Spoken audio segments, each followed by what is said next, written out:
ACC didn't lose anybody in realignment, 3 new teams. So the conference name's now a misnomer, not just Atlantic Coast, also Pacific Coast and SMU right in the middle. How about that Miami-Cal trip? That's going to be nearly 2,600 miles on October 5th. Head coaching changes. There are 3 new head coaches in the ACC as Boston College, Duke, and Syracuse have changed to Bill O'Brien. Manny Diaz back in the league, and Fran Brown, the former Georgia assistant, taking over. In the preseason top 25, Florida State is the only team in the top 10, but 4 are ranked in the preseason top 25 with Miami, a team that some like to win.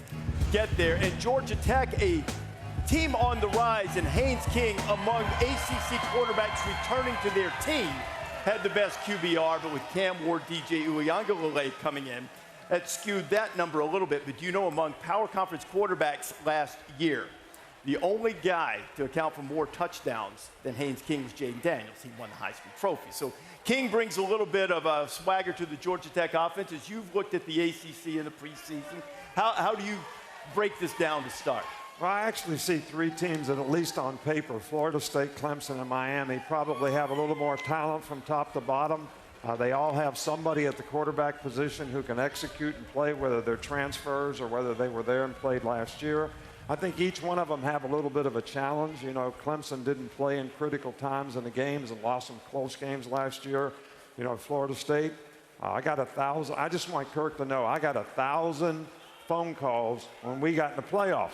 He didn't have anything to do with them not getting in the playoffs, and I didn't either. But we both got hammered. But yeah, some of us did get hammered last night. Anyway, we did. I'm glad we got in, and they probably should have got in too, but at least we won't have that situation this year. But I do think there's some other teams in the ACC, whether it's NC State, Georgia Tech. I think Georgia Tech presents some tremendous challenges with the way they play offense. If they can play a little better defense, they're going to be right in it. So, you know, Louisville was in it last year. So I think this is going to be a deeper conference than it has been in the past. I concur with everything you just said there, Coach, and you didn't deserve to get those phone calls. Now, there is a school that you beat that probably thought they should have gotten to playoffs too. They were the reigning national champions, only lost 1 game. But the Florida State people took up for everybody on who shouldn't get in, who shouldn't get out. The All-Coast Conference now is very fascinating because I think they're the only conference where the new schools that are coming in aren't the ones that are favored to win. You think about the Big Ten, you got Oregon coming in there. SEC, Texas is supposed to come in here. For the ACC, it's the old faithful. And you mentioned Florida State, Clemson, NC State's ranked in the top 25. Shout out to Doran and them. Look out for Virginia Tech. Virginia Tech returns 20 starters, okay? 20 starters. 5 offensive linemen all return. Yep. Quarterback, drones, run option guy. Right. They're able to move the rock, and if you get into Blacksburg in a big game, that's a tough place to play. I think the ACC is going to show up this year in a massive way. I agree with you, and I like what you said, Coach, because I like Miami. I think that they have a good shot this year because of Cam Ward. I went to go watch them practice last week, and I spoke to some players. They said the biggest difference between now and a year ago is that Cam Ward, he influences everybody, not just the offense, the defense too, with his energy and his juice. They got some transfers that they brought in. Mish Powell, he's a safety. Mish played for Washington in the national championship game. This kid is a former walk-on. That means he's wired differently because he had to actually prove he was worth a scholarship. They love his leadership. They're comfortable in the front 7.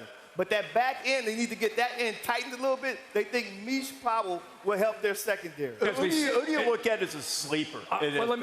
First, I want to tell you that at the top here, I think that Florida State, what's interesting to me is Florida State loses a 4-year starting quarterback in Jordan Travis, who really changed the complexion of the entire program with Mike Norvell. They lose Benson in the back. They lose the top 3 receivers, and they're the favorite to win the ACC. I think it tells you everything about Mike Norvell and the job he's doing about reloading at this point at Tallahassee. Clemson, to me, is a team you better look out for. Everybody's making fun of Dabo. Everybody's talking about he's not doing the portal. Everybody's talking about how he's being left behind. His defense will be good and keep him in every game they play. His quarterback now has a lot of experience. They got skill and they're better receiver. Clemson, I think, is a very dangerous team. The sleeper in the ACC, to me, a lot of people here don't even know they're in the ACC. SMU. Rhett Lashley. Yeah. Rhett Lashley and this offense, Preston Stone, the quarterback.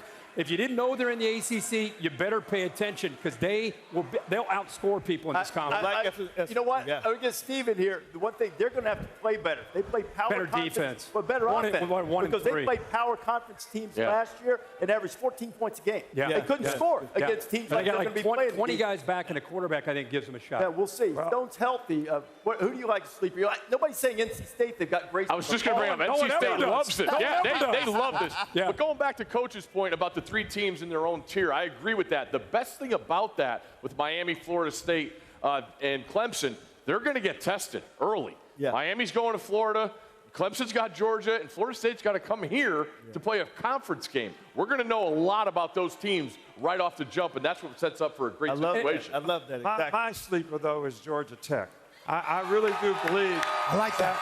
they were in the top 3 offensively last year in the ACC. Yeah. They were not very good on defense. They've got a new defensive coordinator. They got some players out of the portal. If they can play defense a little bit better, they give people tremendous headaches with their offense, their running quarterback, and the offense. Haynes King got to not turn the ball over, as you know. 16 interceptions last year. Yeah. But let's just say for ACC fans, last year people talked about, the ACC, it's not much depth. Listen to what we just did. Florida State, Clemson, North Carolina, Virginia Tech, Miami, SMU coming in there, North Carolina State. I'm just saying, it sounds like a lot more depth this year as far as teams that can be competitive, which is only going to help you when it comes to look what we did when it comes to who we beat.